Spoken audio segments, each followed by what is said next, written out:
Congo, ekolo na biso tobongisa yango. Congo, ekolo monene.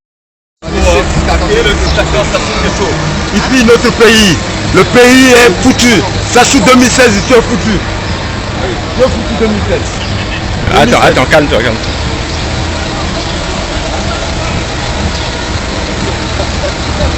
Il est là, viens.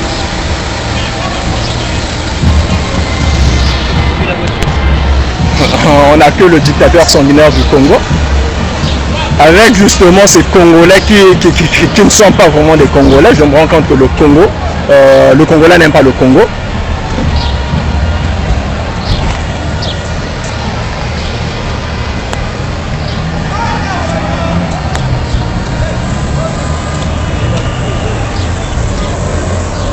Le dictateur arrive.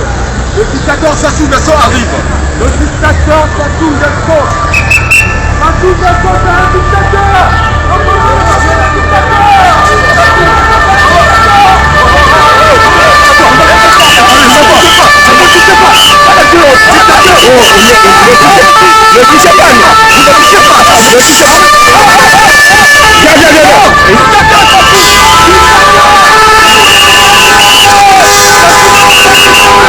Regarde la comédie de doucement. Oh, le Congo!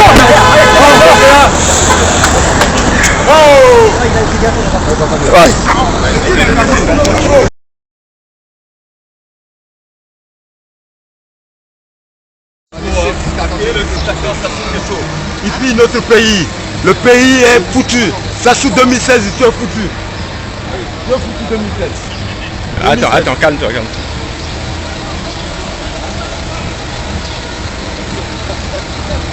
Il est là, viens.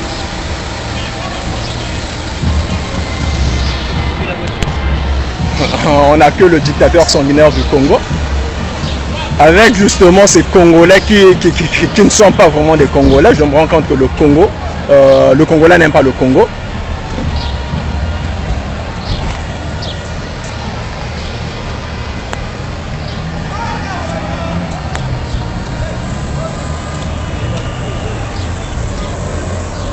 Le dictateur arrive.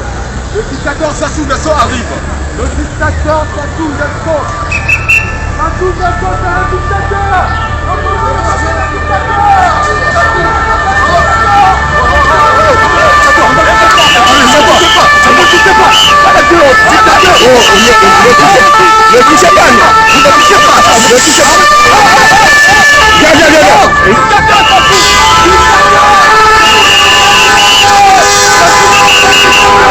Regarde la comédie de doucement. Oh, le Congo!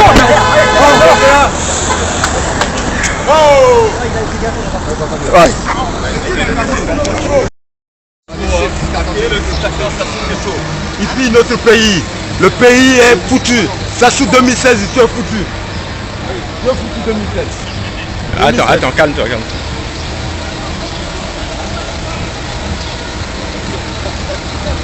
Il est là, viens.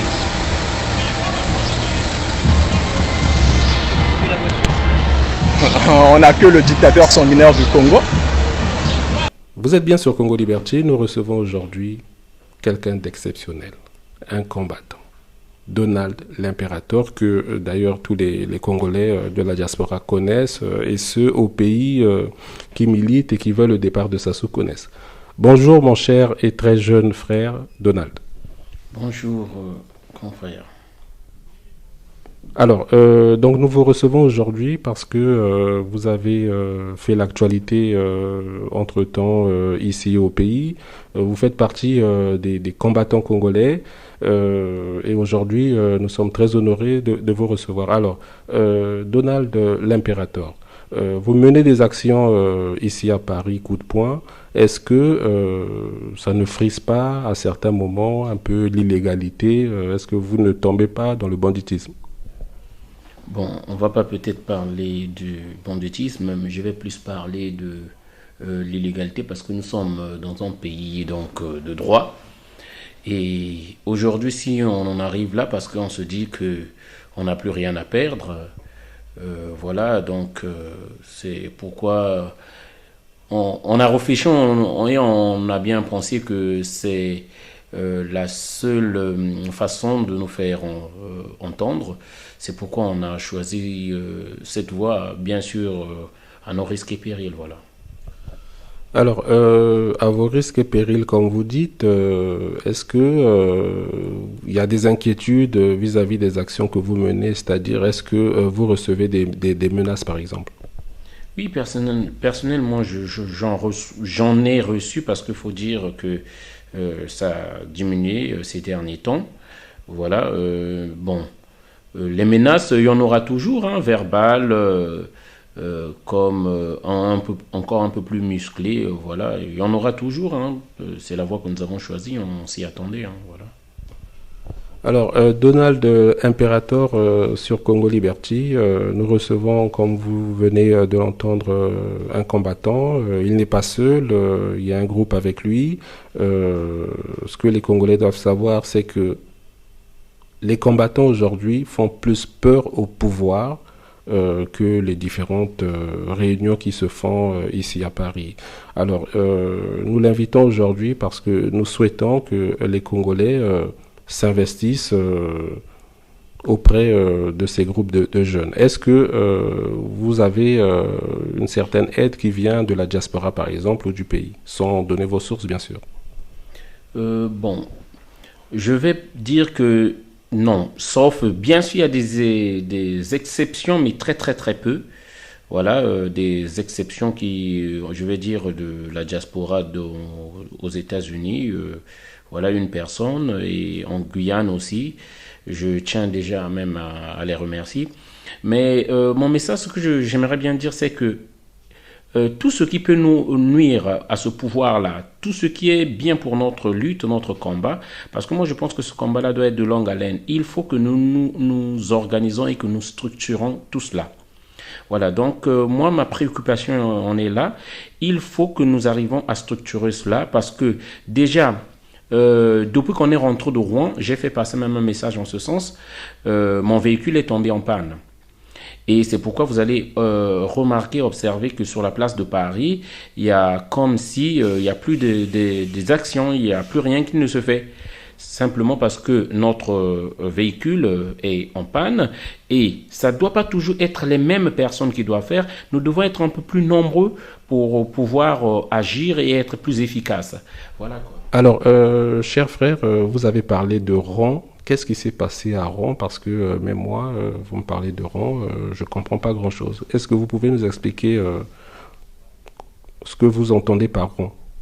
Bon, bien sûr, si j'en parle ainsi, c'est parce que ceux qui ont l'habitude de suivre, je vais dire, nos épisodes, ils ont sûrement vu, nous étions partis en fait au domicile de Thierry Mongala, où nous sommes allés chercher le monsieur parce qu'on avait entendu dire qu'il était sur la place de Paris. Il était sur la place de Paris, plutôt en France. C'est pourquoi on est parti avant pour aller le chercher.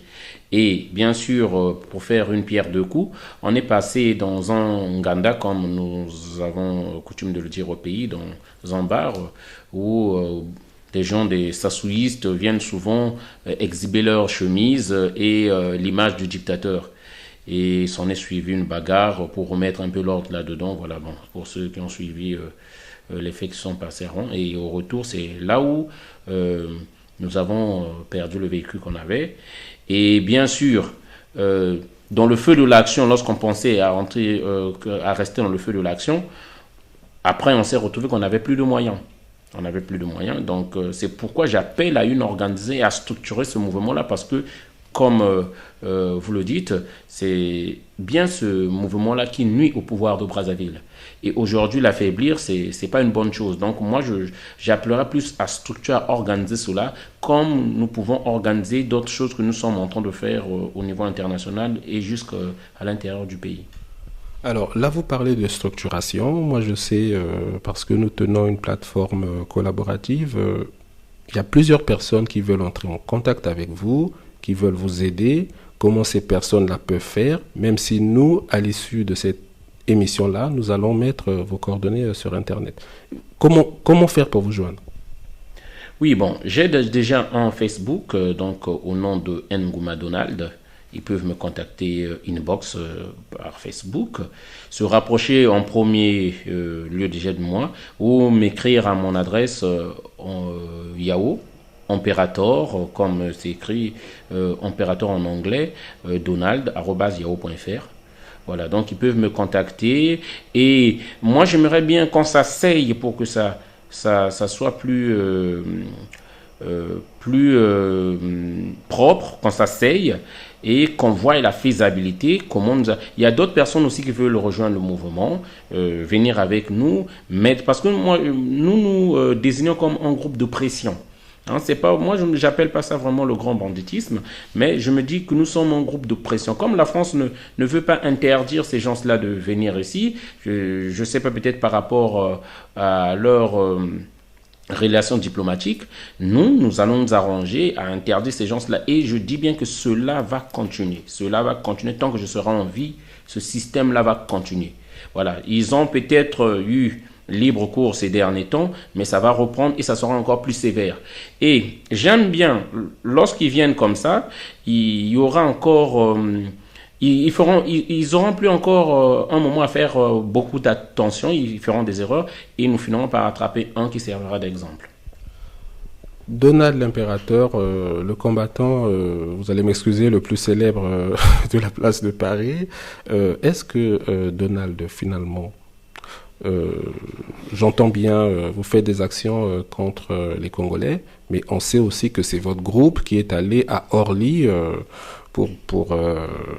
enfin, il y avait un comité d'accueil que vous aviez organisé à Orly lors de la venue de monsieur Denis Sassou Nguesso en France. Est-ce que vous prenez conscience que vous dérangez aussi au plus haut sommet de l'État en France? Est-ce qu'à l'issue de cette opération coup de poing-là, vous n'avez pas été approché ou par les services pour vous demander d'arrêter? Oui, c'est vrai. Déjà, on a à notre actif pas mal déjà de garde à vue, donc ça, il faut le dire, et c'est connu de tout le monde, et nous assumons bien sûr. Je tiens aussi à profiter de cette occasion-là à féliciter, parce que Donald n'est pas seul. Hein. Il y a les Anissé Mapa qui font montre de beaucoup de courage. Il y a le jeune maître qui m'accompagne à tout moment, Bramondé Lafaille Monama, et bien sûr le Tché, celui qu'on appelle le Tché, Passy George. Il y en a beaucoup d'autres avec lesquels nous avons eu à faire des actions, je tiens à les citer, parce que ils sont de beaucoup dans ce combat-là. Voilà, et bien d'autres encore. Donc, pour revenir sur la question, oui, si nous dérangeons, c'est ça le but. Et comme j'ai dit dès l'entrée du jeu, que nous assumons. Et bien sûr, le pire aussi peut nous arriver. Hein. Le pire peut nous arriver, c'est pas à écarter. Voilà. Nous assumons et nous allons encore peut-être intensifier encore les choses, parce que notre but, nous ne voulons plus que ce monsieur-là mette pied. Comme la France ne veut pas prendre cette initiative d'interdire les visas à ce monsieur-là, jusqu'à la preuve que nous avons aujourd'hui, c'est monsieur 8%. Le peuple congolais n'a jamais élu ce monsieur-là. Le peuple congolais l'a rejeté au niveau de la communauté internationale. Et les élections, nous avons vu comment ça s'est passé, dans quelles conditions ça s'est passé. La communication coupée, Internet coupé. Si tout était clair et limpide et transparent, pourquoi avoir coupé la communication?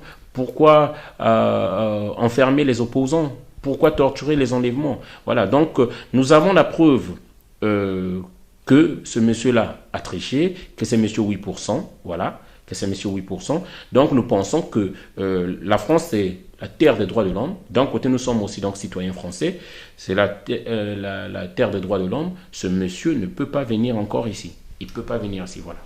Alors, Donald l'Impérateur, ce qu'on vous reproche aussi, c'est que vous ne voulez pas dialoguer avec le pouvoir en place. Il y a le maire de Brazzaville, Hugues Ngolondele, qui est venu l'année dernière, je crois, en France, qui voulait discuter avec les combattants. On en a vu d'autres. On ne vous a pas vu à la table de négociation avec Hugues Ngolondele. Je vais vous poser une question claire. Combien monsieur Hugues Ngolondele, le maire de Brazzaville, vous a proposé, puisqu'on a parlé de Nguiri? Personnellement, monsieur Hugues Ngolondele, moi, ne m'a pas contacté personnellement. Moi, il y a des personnes qui m'ont contacté pour répondre à cette invitation-là, pour répondre à une rencontre. Et bien sûr que j'ai décliné. Parce que pour moi, il n'est pas question de dialoguer avec ceux qui tuent notre peuple. Il n'est pas question de dialoguer avec une personne qui est en fin de mandat. Il n'était pas question de dialoguer avec une personne qui a du mépris pour les Congolais. Voilà. Donc, et je sais aujourd'hui, en dialoguant avec ce monsieur-là, moi je vais lui demander, oui, vous êtes en fin de mandat, monsieur, vous devez céder la place à un autre Congolais, peu importe qui, mais un autre Congolais. Et je suis sûr que ce monsieur me répondra qu'il ne veut pas partir. Voilà. Donc, nous savons que ce monsieur est là, bénéficiant de son immunité, il attend juste sa mort, il n'a plus rien à prouver ou à donner aux Congolais. Ça, nous le savons. Alors, nous arrivons au terme de notre entretien, Monsieur Donald Imperator, le combattant congolais. On parle de plus en plus de dialogue. Vous avez refusé, en tout cas au Congo, le Premier ministre Clément Mwamba parle de dialogue. Il y a des pourparlers qui se mènent. Est-ce que vous êtes prêt, vous, à participer à un dialogue au Congo ou à l'étranger? Je suis une personne, j'aime être un peu plus idéaliste. Ce qui est un peu malheureux, dès que M. Sassou tend la pêche à quelque chose, beaucoup de gens se précipitent directement. Moi, j'appelle ça, c'est à cause de la lâcheté des Congolais. Parce que nous savons que la solution pour dégager tout ce système-là, il faut que nous nous battons. Et parce que les Congolais ne veulent pas accepter ça. Même à 8000 km, il y a beaucoup qui ont même peur de faire ce que nous faisons. Mais pour ne pas peut-être bloquer la situation, si j'ai une proposition, moi je vais dans le sens de ce que avait parlé mon grand frère Marc Mapingou, qui parle d'un dialogue à l'étranger déjà, qui a proposé un pays comme Dakar, avec la communauté, sous l'égide de la communauté internationale. Voilà, donc que ça ne soit pas que M. Sassou soit aux manettes. Et bien sûr, avant tout dialogue, la libération d'abord des opposants, de Mokoko particulièrement, et Paulin Makaya et tous les autres. Voilà. Et bien sûr, moi je pense aujourd'hui le Congo a un bon allié, je pense, hein, c'est mon analyse personnelle, l'Amérique, hein, les États-Unis. Donc moi je pense aujourd'hui, si dialogue il y a, nous voudrons bien que nos partenaires, bien sûr, ceux qui luttent avec les Congolais qui aiment le Congo pour la libération de ce pays-là, qu'ils soient à cette table-là et que M. Sassou ne soit pas aux manettes. Voilà. Donc, et qu'on invite toutes les forces vives du Congo, ceux de l'étranger comme ceux à l'intérieur du pays, pour un dialogue sincère. Donc, sur la même table avec tous les opposants, y compris ceux qui sont en prison. Mon message, peut-être pour terminer, c'est que nous avons besoin d'aide dans ce combat-là. Et j'appelle les Congolais, comme ceux du pays, ceux de la diaspora, à plus de détermination. Le combat peut être de longue haleine. C'est pas, je ne veux pas entendre de ces Congolais-là qui nous parlent que oui, il est passé, il a fait son serment, c'est fini. Non. Je ne veux pas entendre de ces Congolais-là. Nous savons, si vous pensez que notre combat met du temps, je vous demanderai de demander à Nelson Mandela ce qu'il en pense. Si vous pensez que l'encerclement de nos opposants, nos leaders, dure, je vous demanderai à Aung San Suu Kyi de la Birmanie combien de temps qu'il a fait entouré chez lui. Voilà, si je me trompe, il a fait au moins plus de 7 ans. Voilà, chez lui. Donc, le combat peut être de longue haleine. Donc c'est pourquoi je dis plus de détermination, plus de volonté à pouvoir vaincre le dictateur. L'histoire des peuples nous montre qu'aucun dictateur n'a triomphé de son peuple. Nous y arriverons, chers amis, chers compatriotes, nous y arriverons. Je demande juste de la détermination. Les Congolais, souvent, ils ont du mal à supporter la famine, la crise, la galère. Mais je vous appelle, je suis un Congolais comme tout autre, à pouvoir supporter cette galère-là. Nous y arriverons. Au bout, il y a la lumière. Donc, c'est pourquoi je demande, j'insiste un peu encore, je demande la structuration du combat des combattants au sein de la diaspora. Voilà. Au niveau du pays, j'appelle tous les combattants de l'ombre qui travaillent avec nous à plus de détermination. Nous allons y arriver. Si vous avez écouté les chiffres de la dette encore du Congo, c'est malheureux. On n'a pas d'avenir, il n'y a plus rien. chers amis, nous devons continuer à nous battre. Nous n'allons pas arrêter. Et je le dis bien, s'il faut mourir pour ce combat-là, moi, je suis prêt. Et je n'arrêterai pas. Et je dis bien, dans la diaspora, les combattants n'arrêteront pas. Tant que je serai en vie, j'appellerai des amis, de frères de lutte et on continuera. Voilà. Je tiens à féliciter tous ceux qui donnent de leur temps, tous ceux qui donnent de leur amour pour le Congo. Je tiens à féliciter tous ceux qui nous assistent dans ce combat-là. Voilà. Je tiens à encourager tout ce monde-là. Voilà. Et j'appelle encore d'autres Congolais un peu réticents à rejoindre le combat. Notre peuple a besoin de nous. Les Congolais souffrent. Et aujourd'hui, le baril du pétrole, nous savons, qui était à $110, Sassou n'a rien fait. C'est pas à $37 qu'il fera quelque chose. Voilà. Il n'y a plus d'espoir. L'espoir, c'est nous battre. Il faut qu'on se batte. Merci. Je vous quitte sur ces mots-là. Merci encore. C'était Donald l'Impérator qui parlait au nom de son groupe, que nous invitons d'ailleurs sur Congo Liberty. À très bientôt.